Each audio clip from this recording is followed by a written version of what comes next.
Hello, lovelies. I'm back. I keep saying that on every video. I'm back. I'm back. I'm excited to be here. It's been a while. It's been a long while.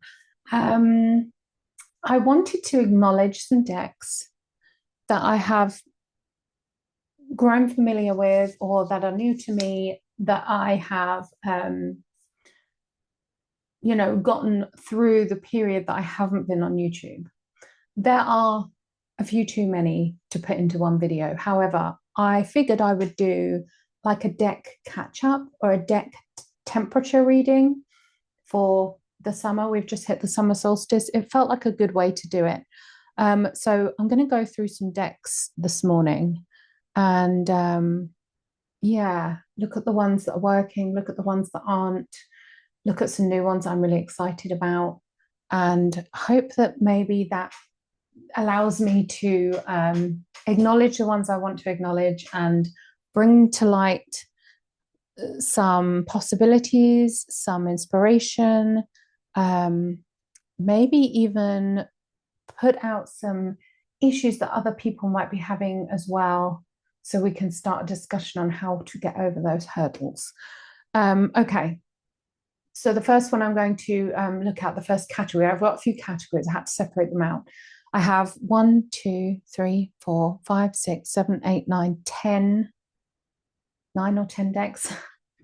I might have counted one twice because it's separated out to get through. So the first category is decks that are just working for me right now. I finally caved, and I feel like I slept on this deck a little bit. I finally caved and I bought the Pagan Otherworlds deck. I love this deck. I have always loved it from afar, but as with most things that are trendy, I tend to just do a 180 and run in the other direction. For me, I have learned, especially with books, fiction books, if there's like a trending fiction book, it's very rare that I will read that book and like it. I don't know why. I'm just obviously not wired the same. But there's a few, like The Secret History or something like that, which I really liked, but not many. I don't get on with like pop decks or pop books, but this deck is fabulous. And I feel like decks that are working for me at the moment are decks that are I have a connection with rather than aesthetic appeal. Obviously, this has aesthetic appeal, it's beautiful, although there are some questionable illustrative decisions in it.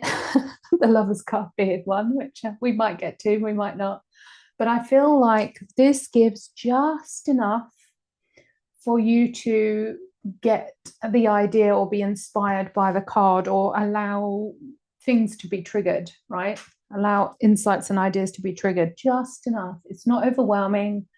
It's a very calm deck. You still have representations that are familiar. There's the lion in this, the wand. He's covered in green. He's standing on sort of like rock, but it's sort of rocky, unstable ground.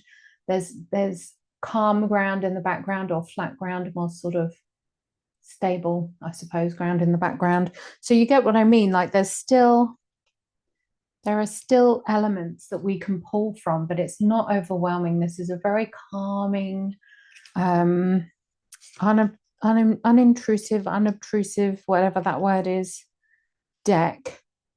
And it's just working beautifully. I feel like I can pull the cards and there is absolutely no stopping point. I feel like I have to be actually in the mood to read something that's really graphically intense. When I say graphically intense, I mean there's a lot to pull on. There's lots of stuff going on in the cards. What I would consider visual overwhelm. I have autism. I'm autistic, and I go through periods. I also have ADHD, I think. And so there are days when I can deal with like overwhelming decks, and there are days where I just cannot deal with them. And this one, I feel like I slept on this deck. And I'm so pleased that I've got it. I'm so pleased that I've got it in my collection. It does work. It's by UC. I have the Super Oracle by them as well. But obviously, I don't need to go into too much about this deck. This deck is a well-known one, but it is just working for me. Another one that sort of sits in this category of connection over aesthetic is the Vachetta. And I love it. I love it. I'm not a fan of the quartz in it, to be honest, but I'm not a fan of quartz in most cards. But things like this, again, just enough information, illustrative information for you to get the idea of what might be going on, right? To trigger insights and memories and discussions and ideas circulating around what we know to be, in this instance, the Three of Wands, but nothing too much, nothing overwhelming. I wanted to pull out the Lovers card actually in this one to see what it's like, because I was reading and learning. I'm constantly studying tarot, constantly. It's a subject that can just go on and on and on. And every time I learn, I pick up a book, I will learn something new. And that's after 25 years of reading. I think to a certain extent, we only take on information that we are ready to take on, that we can make sense of. And that develops and changes and evolves as you grow, as you experience life. And so even to a certain extent, if you go back to what you read 10 years ago, 20 years ago, you're going to see it in a whole new light. And I'm a big advocate of that. Okay, so the Lovers is just the cherub. I'm going to do, there we go. It's got to be in front of my face, otherwise it will zoom in on my face. I'm going to do videos that take a deep dive into each of the major arcana. They are going to be coming soon. And the Lovers is one that I am exploring at the moment, because obviously it falls in line with June. But yeah, the Vachetta, a historical reproduction. I hate the back though. I do like a good back. Stupidly, it is purely aesthetics, isn't it? You don't really need a good backing, but I do not like that one. That one reminds me of my grandma's curtains, or like kitchen linoleum tablecloth type thing, but those two are really working for me, because I am, as I said, I am in that space of being able to just connect with it instantly rather than being overwhelmed. That is definitely my headspace right now. Another one that I am currently exploring, as you will know if you've been watching the daily readings, is the Folkloric Tarot by Lennox Reese, which is stunning. This is easily one of my most beautiful decks. I just adore this deck. There are some cards in it that I don't like, obviously. We all have those, like this one. I mean, I don't actually know what's going on in that. I feel like I've already got my glasses on. I feel like I need a magnifying glass or something. Sorry, peeps. My sister called me and my phone is my camera, so it sent everything haywire. Yeah, there are some cards, but luckily I can't see too much of what's going on. I just know it's not very good. I've got to that stage of needing some powerful glasses. The Chariot card, you'll know this because I've recently done an unboxing. Excuse my nails, by the way, my dry cuticles. The Chariot card is just, as far as what the Chariot card means for me, this is such a fabulous representation. So yeah, this is another one that I'm really, really loving. Again, the court cards is animals. Unless you are, I mean, I'm into pantomancy. I am into ornithomancy. I am constantly looking at the birds and at the animals, and I keep a journal of animals that I come into contact with, that come across my path. It is a big part of my practice, but not to the point where I would be able to just know all of the animals, right? It's usually animals that are in my own landscape and environment. So to have animals, which is something I've always struggled with, to have animals as particular court cards is like a difficult one for me, because it's calling upon the energy of that particular animal, and unless it's one I'm familiar with, then I'm just a little bit, I've got to do research into it. So that's a hurdle for me with this deck, and I'm currently researching and working through that. Okay, next category, study decks. You will know my home deck, my go-to is the Mary L.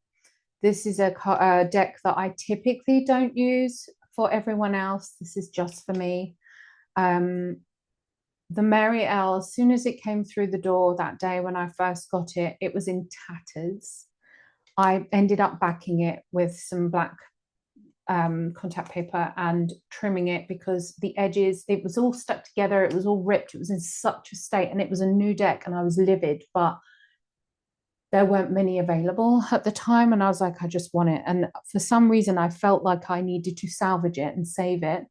And I think that process of really, it allowed me to really connect with the deck.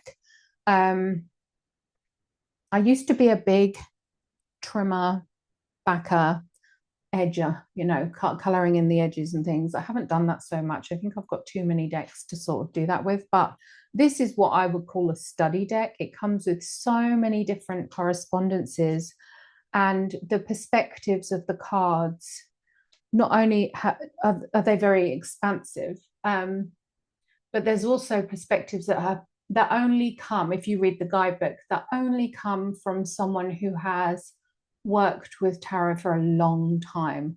And it's like having a discussion with another tarot reader when I read with this deck. So this for me is a study deck. Yes, I can read with it intuitively. Yes, there's a lot of narrative illustration to pull on, but I prefer to read with it and journal with it and allow everything to sort of mature and process. So this is my study deck, my personal study deck, but I do have a new edition. Now, every time, and this is solidly becoming a firm study deck, I'm reaching for it less and less for readings for other people. Every time I reach for it for readings with other people, I feel like I have to sit with it and think about it and really it's not quick coming, it's not intuitive for me. And whether that's because I feel like it might be because of I have not much information on, I should tell you what deck I'm talking about, sorry, the Da Vinci Enigma Tarot. Whether it's because of the illustrations, you know, some of the illustrations, this is the difficulty with decks that weren't decks. They weren't made to be tarot decks. They were made as something else and then mushed and pushed to create a tarot deck. So I feel like that might be one possibility, the reason why I'm struggling with it. Secondly, I think I don't know much about, or certainly not as much as I should to be working with a deck like this. I don't know much about Da Vinci. Obviously, I know all the popular, what you would know through media and school and stuff, but this, I would say this would go very much deeper. See, Lady of Fire, it's just not, this is the Queen of Wands, right? It just doesn't read Queen of Wands for me. But what I will say about this deck is that the guidebook, if you use it as a study deck, the guidebook is fabulous. We have the background of each deck, the soul code, the upright, the reversed, and then the disconnected, if you're really feeling disconnected. Each card comes with a question for you to ponder, and then explains what's happening on in the illustration, but it gives you so many things. I don't know if you can see this. It gives you so much information for you to be responding to, journaling, processing, meditate on. So this is a firm study deck for me.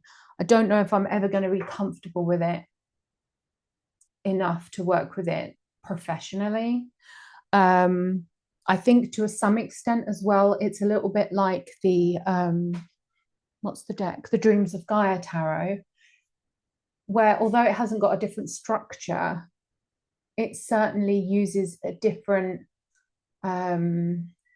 what's the word I want to look like, not correspondence system. Like I said, like there's the soul code. There's a question that's directly linked to each card. And I feel like it's quite, I don't know whether to say it's reductive or expansive. I feel like it's a bit of both. It's definitely a study deck there. But I do love it. I do find it very, very interesting. Um, and again, it's like having a conversation with another tarot reader in the way that it's pulling up questions that I wouldn't necessarily relate to that card. So, study deck. When I say study deck, I mean decks that I would use to either expand my own tarot knowledge or use for meditation, journaling, self-reflection, processing events that I'm not very good with. I mean, that has been a big one for me in previous years, is being able to process things that I couldn't really even name, even verbalize. Not so much now, but in the past, I feel like if I was given this deck like 15 years ago, this would have been really, really helpful. Anyway, 2 decks for the study decks, comfort decks. So part of the reason why I've been off YouTube is because I have experienced a lot of personal grief and isolation. I mean, loneliness is something that I've always struggled with, even when I've been surrounded by people. But this has been particularly more about isolation, about exile almost to some extent. And the grief that has come out of that was just overwhelming, but also left me doubting myself a lot. So there are a few decks that I wanted to acknowledge for this. This one is the Into the Lonely Woods. Now, this deck, I've tagged one here because I wanted to talk about it.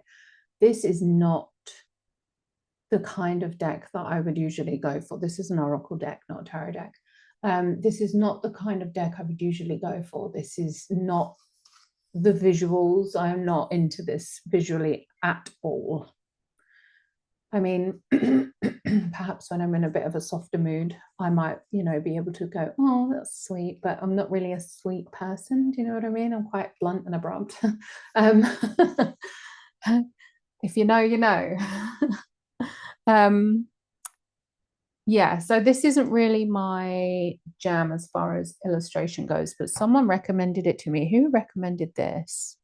Racine recommended this to navigate periods of loneliness and isolation.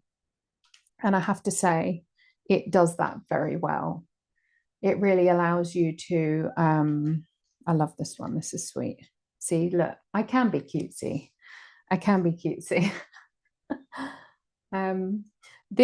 The illustrations for me feel like you could get this out with your children. It reminds me of, I mean, is it I feel like it might even be a children's book. I'm not sure. But yeah, it feels like you could get it out with your children when they're experiencing isolation. It's very family friendly, family safe. But it does offer perspectives to get you through those difficult periods that we all feel. I think even as adults, we all feel isolated or lonely or shut off from the world to some extent. It's not an unfamiliar feeling, which is why this deck has gone boom. I know it's well known. I know that there are people that have it, love it. There's either people that have it and absolutely love it, or people that don't have it. I've never found anyone that has had it but didn't like it, because I do feel like whether the illustration is your preference or not, the lessons that come with it, the perspectives that come with it, are really, really valuable and really helpful. This is like having an old wise grandmother with you, giving you a warm hug when you're just down in the dumps. I wanted to give you a little example. So this one, there are others like you. Others like you are experiencing an awakening. The truth you are awakening to is the changing nature of your being. the way we have life within life within life.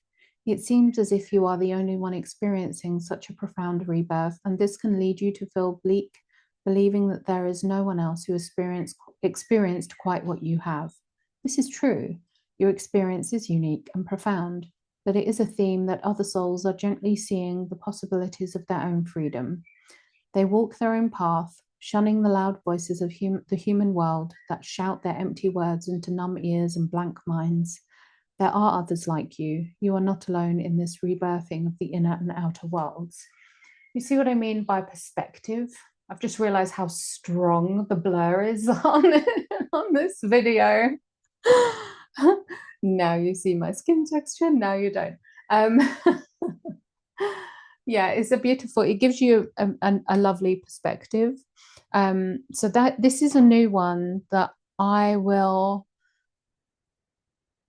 looking at integrating into grief readings. You know, it will be around themes of isolation and loneliness, definitely, or feeling lost. It really does work for that. But my grief go-to, this has always been the softest deck that I could possibly pull out for anyone. It's got no harsh images in it. It's the Margaret Peterson Tarot. It's also huge and very slippery, so bear with me. Yeah, this is my go-to grief deck, and it's one that has offered me a lot of comfort over the past few years. It's very soft, it's very gentle, it's very accommodating. It's quite varied in its aesthetic as well. There are some that really look like they work together and some that really step outside of the theme. But I'm not against that. And I feel like the more you look at them, the more you see. So this is also doubled up as a meditation deck for me. But this is like the outside theme that I was talking about. This reminds me of the, what's it called? The Seeker in the Pagan Otherworlds deck, a little bit. Same sort of vibe, right? Yeah. Yeah, so this doubles up as a meditation deck or an altar deck. Like I'm happy to pull a card and leave it on my altar and just go back to it over and over again, look at it every day and note down if anything new comes up for me. But this was, if I needed a tarot deck for any grief work, this was the one. This was my primary tarot deck. I made the mistake of going through and of working through shadow decks when I first was in the first stages of grieving. That was not a nice process. I do not recommend that. I started using the Nicola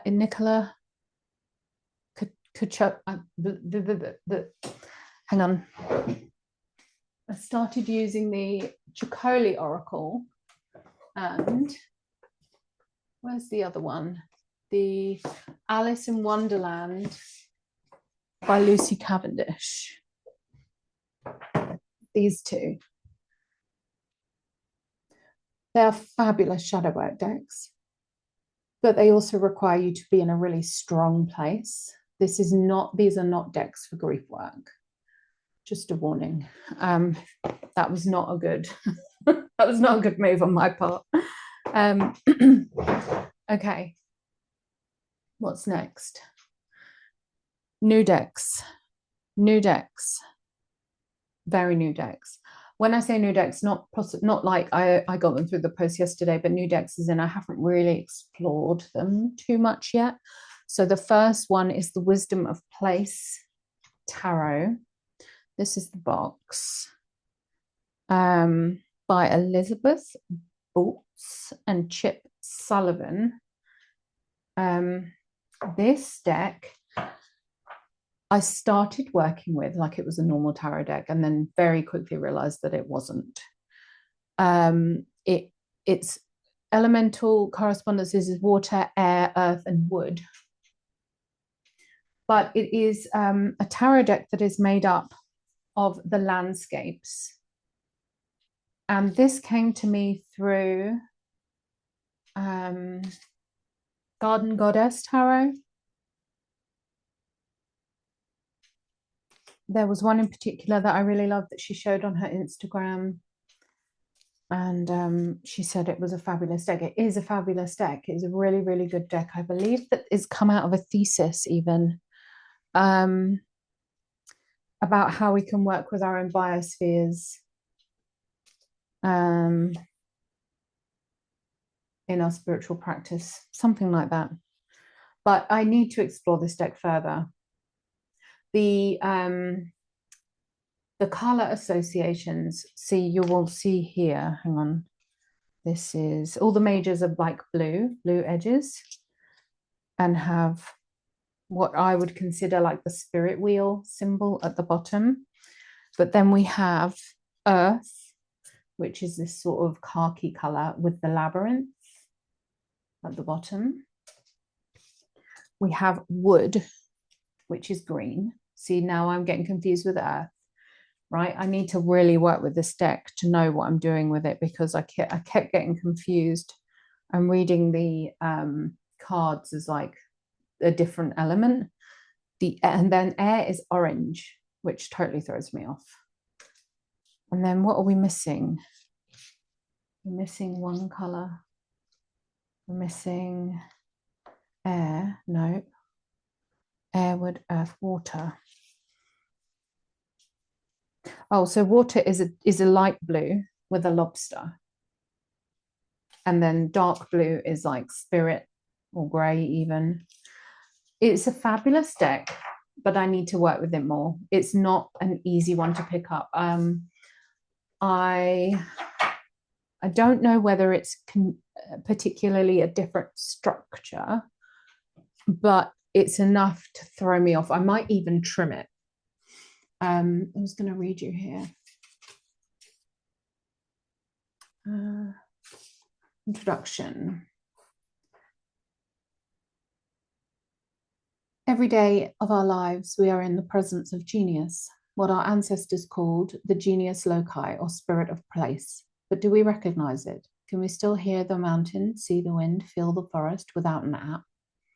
At this moment of profound environmental disruption, we must awaken our sense of the earth's abiding intelligence and relearn the sacred language of nature. See, this is ticking all my boxes. I'm totally up for all of this.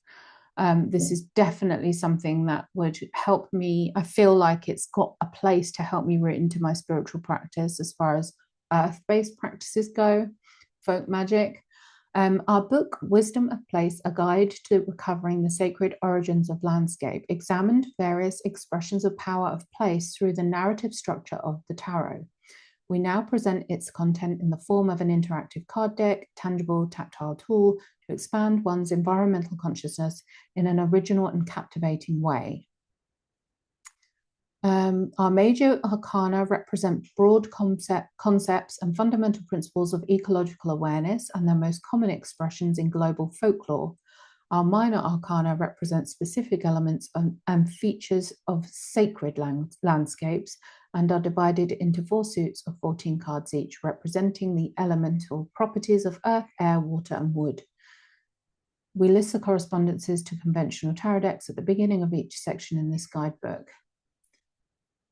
We consider the 78 cards in this deck as pathways to enchantment, artful representations of metaphors that can help realign spiritualism with environmentalism. See, it ticks all the boxes. I struggled, and I didn't have the time to sit with it. I was too busy.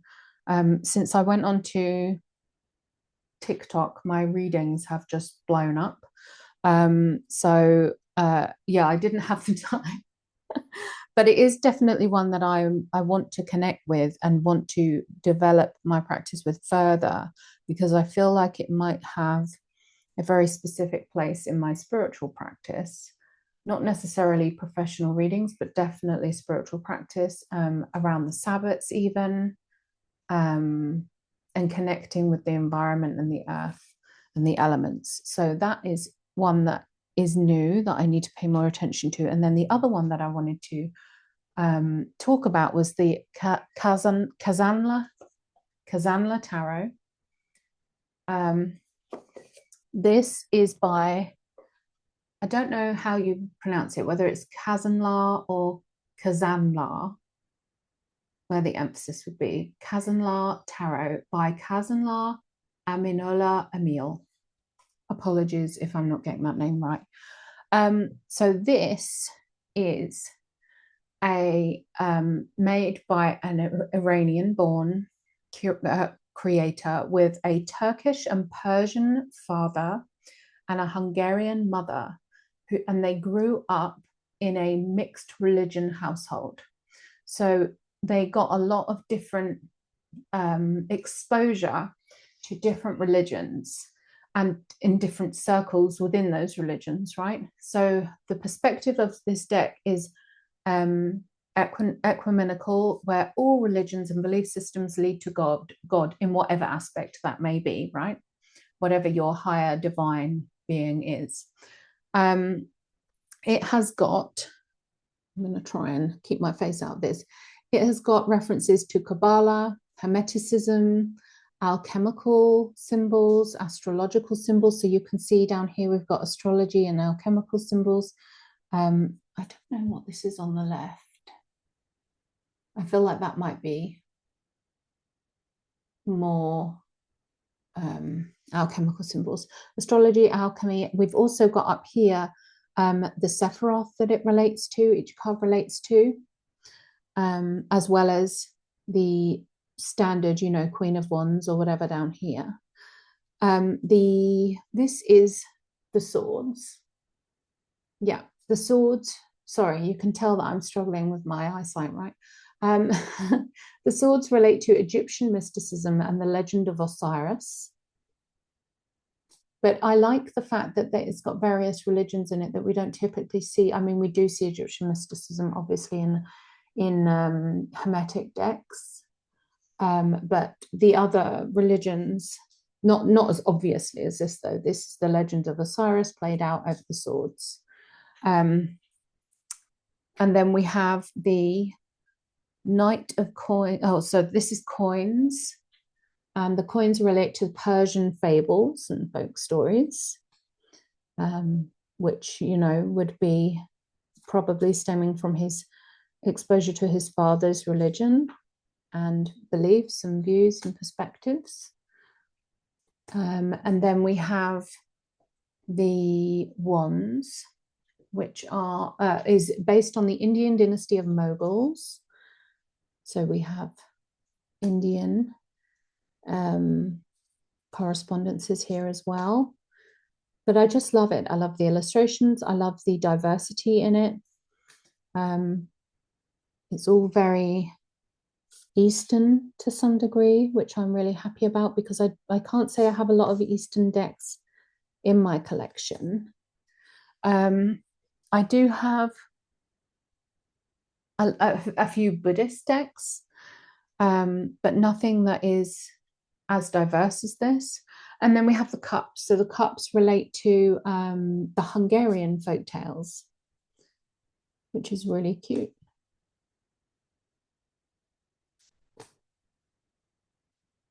But I'm also currently taking a deep dive into the Tree of Life, into Kabbalah. It's something that I'm revisiting. I started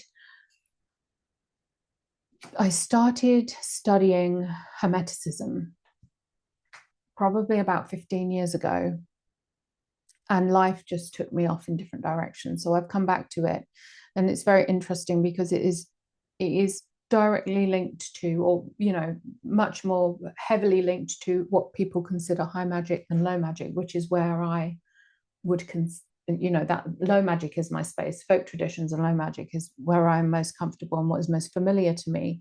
But Hermeticism and Kabbalah is definitely linked to more sort of ceremonial magic.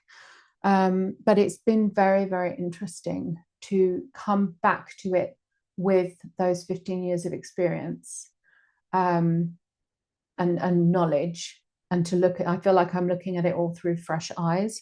So this, I'm probably going to keep this deck for my studies in Hermeticism and Kabbalah.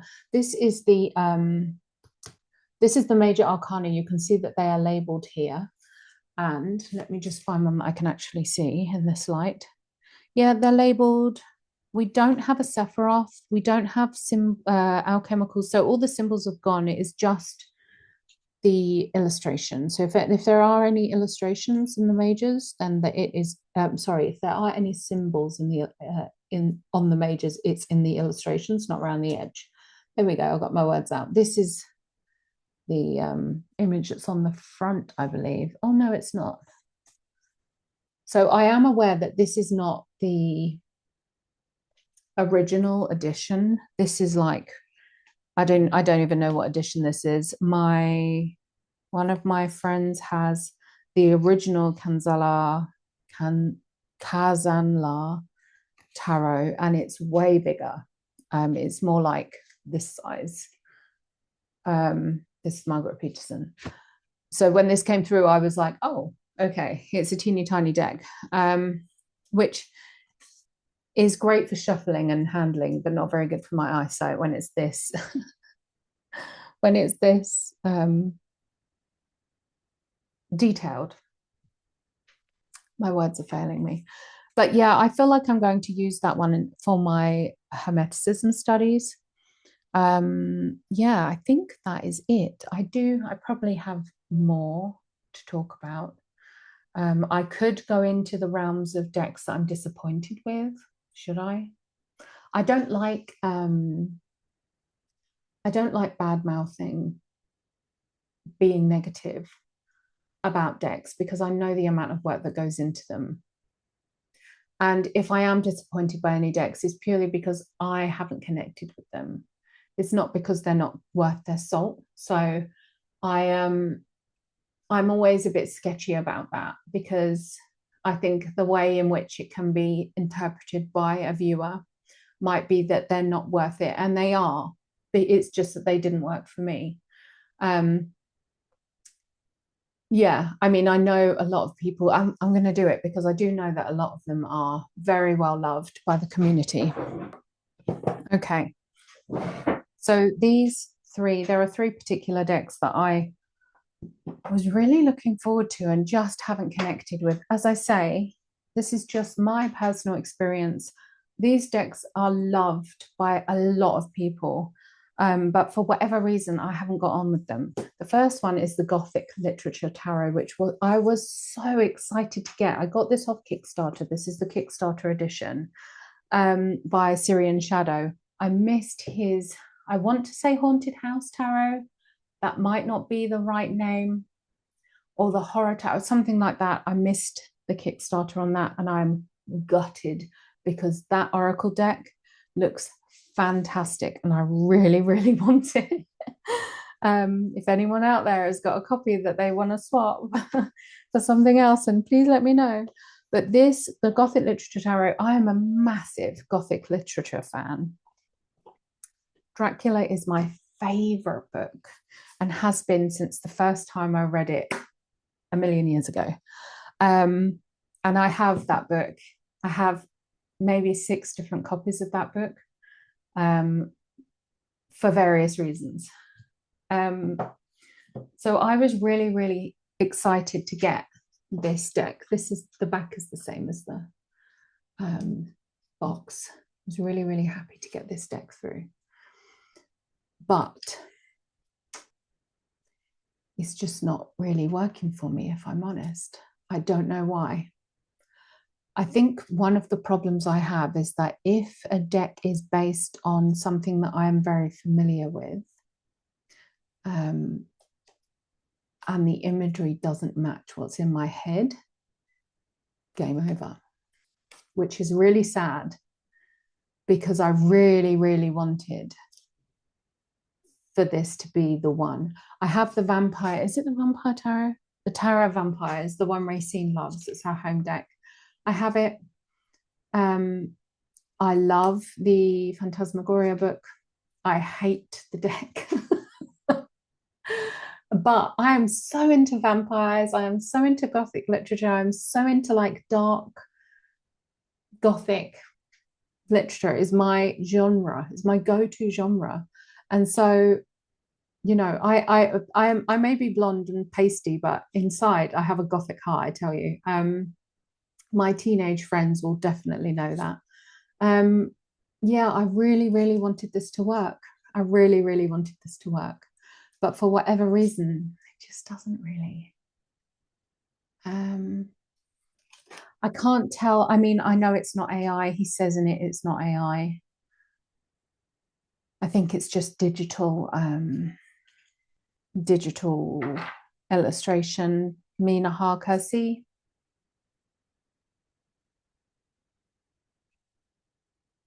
It's just not what Mina Harker is in my head. Victor Frankenstein. To a certain extent as well, I'm disappointed, I think, with the backgrounds because I feel like the backgrounds are just almost repeated. It's the same sort of vibe. It's like they're in one, the whole deck is in one location. Miss Havisham's, I don't know, house or whatever it is she lives in, manor house. Yeah, so I'm disappointed because I really, really, I mean, this has got a fantastic feel as well. I think it's like rose petal, but not as sticky as rose petal. It's like a velour kind of very easy to shuffle, but like a velvet feeling. I can't get on with it. Do you know what I think this would be good for though? If anyone out there is or maybe not, maybe not. I was going to say it might be good for creative writers trying to give themselves prompts. My son is a creative writer and he's not into tarot at all. I think the fact that his mother's into it just makes it like really lame for him. But I wonder actually if it would work as for creative writers because it's already, you know, got such strong literal literature. It's got a lot of solid relations. Sorry, I was checking the weather because my washing's out. It looks like it's going to rain. In fact, it pretty is raining. That's fine. It is raining. So that's one that I'm really, really disappointed in because I really wanted to love it. I was really happy to have a Syrian Shadow deck as well, finally, because I do like his work, but I get the feeling that it's not been well received as well because there's still copies up, I think, on Etsy.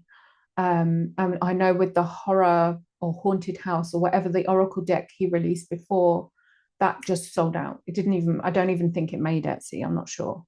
The next one, I know this is massively well loved. A lot of people love this deck, and I'm sorry. Okay, don't come at me because I really wanted to like it too, and that's The Witch Sister. I yeah, I'm really sad about this deck. This could be so great, and I think it might be a little bit like I might just use the guidebook and study the guidebook instead of using the deck because I think one of the things that I struggle with is that they are just, let me flip through, they are just people with one or two, like, do you get what I mean? There's not really a story unfolding. They are just people with one or two like her symbols, correspondences. And obviously they're supposed to be particular people. They're supposed to be particular characters in myths and legends and Celtic, you know, folk fables. But this is something that I struggle with whatever deck I pick up. If it's just a person, this is why I don't like courts. I've never felt like a court card has done it justice. And maybe that's because court cards are interpreted in so many different ways. But I've never come across a court card or a set of court cards that have had narrative to them. It's just, a man on a horse riding to the east or whatever. And I think that's what I struggle with this. So I wonder if I could use this how I use the Tarot of Empires and just study the guidebook. This might just be a study session in itself, is just this, because I do know, and what the experience that I have had with it, I do know that the actual guidebook stories and narratives and interpretations that are listed in the guidebook are good. It's just that for whatever reason, it just doesn't work for me. And then one more, which again, I'm really gutted about, because I am a big, big fan of the Oracle decks, and I use them very much in my spiritual practice. And that is, because I know that she's brought out a new one as well. This is the Red Seeds Tarot. And this upsets me because Linda Hill, she's here, she's in the UK, and I so want to be supportive of her decks. And I am supportive of her. Let me get her oracle cards, actually. I'll get you one. I'm just going to grab one, but there are 3 sets of oracle cards. And she, she paints all these herself. She's done tons of work, but this is the oracle deck. And then on the back, it's got the goddess that it refers to, a little bit about them, how it can be interpreted, the challenge and the gift at the bottom. And then each of the oracle decks has got different poetry. Can you hear the rain? My door's open here, so you might be able to hear it. Has got poetry snippets at the top. This one is by Marion Woodman. So this deck, these decks, should I say, there's more than one and I have them all, are really good for like spiritual work, connecting with the goddess. I really sort of wanted her to do one with the gods as well, because I'm over just the goddess stuff. One of the problems, side note, side rant, one of the issues, I have been part of various goddess female communities. And one of the issues that I have is that there is no space for men going forward.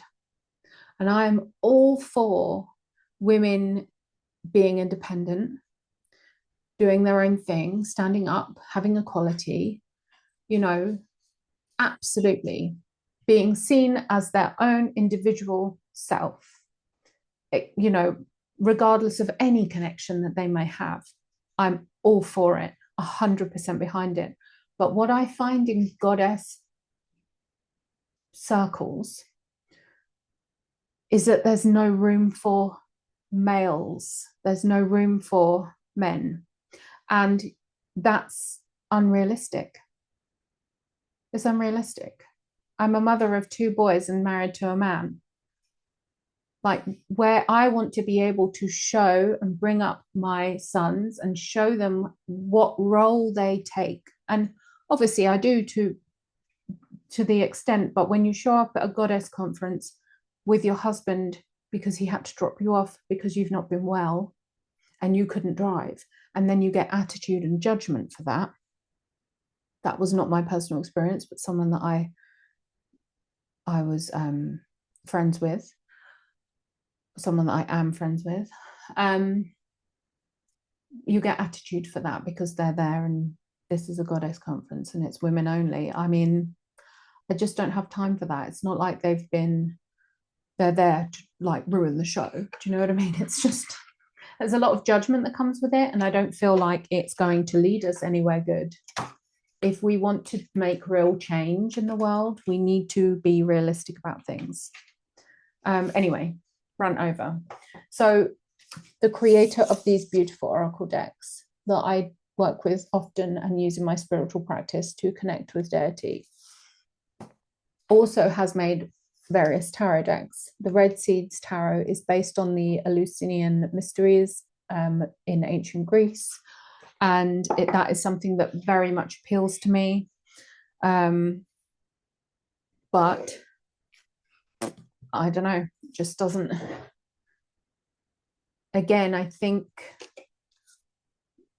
there's a lack of, it's not a lack, it's just that I'm particularly drawn to stories, narratives. And these are like the illustrated version of,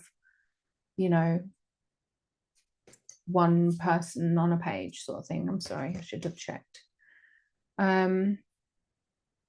So yeah, this is upsetting because I don't really know what to do with that, especially when they have different correspondences. Obviously, I can take it to a certain extent as a intuitive read, and I have to do that with this. But having an intuitive read from this, for me, is far easier than having an intuitive read from, I don't know, something like this, which doesn't, for me, doesn't relate to the typical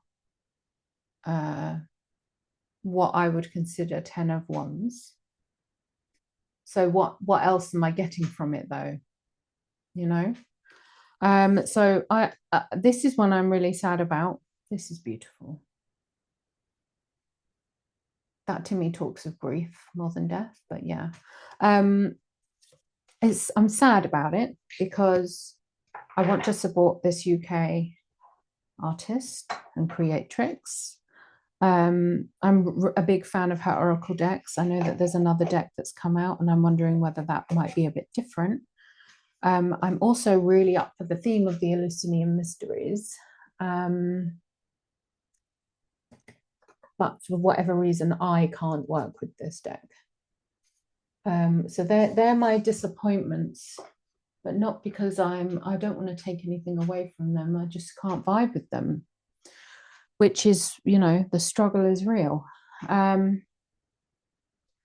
Yeah, I'm not going to go any further because we could be here all day. And I could be here all day. If you get me on the subject of tarot and there's a conversation going, like, I'll bring my PJs. We are in. I'm all in when it comes to tarot. Anyway, I hope that this has provided you with some inspiration and some things to think about. I'm currently, as I said at the beginning, very much sitting in a space of connection over aesthetic. And more that seems to be becoming more apparent for me. However, I am really, really interested in going deeper with my studies into Hermeticism to evolve and level up my understanding of the Sephiroth and how that relates to the tarot.